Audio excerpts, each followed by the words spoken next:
21 యోహాను సువార్త 15వ వచనం. 21 యోహాను సువార్త 15వ వచనం. పేతురు, నువ్వు నన్ను ప్రేమిస్తున్నావా?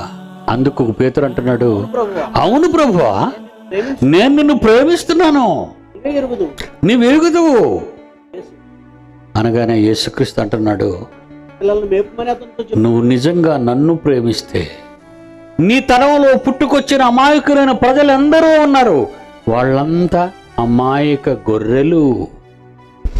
వాళ్లకు నేను చెప్పిన మహాజ్ఞానాన్ని మీకు పంచిచ్చాను, అది వాళ్ళకి చెప్పండి.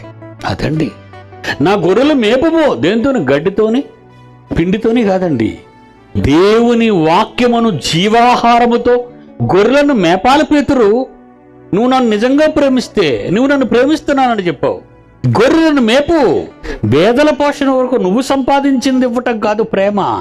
మనుష్యుల కోసం చేసే సేవ దేవుడు కోరటం లేదు. మనుషులు కట్టే ఫుడ్ గురించి దేవుడు మాట్లాడటం లేదు. మనుషుల కోసం కట్టించే కోట గురించి, ఇంటి స్థలాల గురించి, ఇల్లు గురించి దేవుడు మాట్లాడటం లేదు. అవన్నీ ఈ లోకంలో ఉన్నవాళ్ళు చూసుకుంటారు. క్రైస్తవులు చూడవలసింది ఏంటో తెలుసా? నా గొర్రెలు మేపు.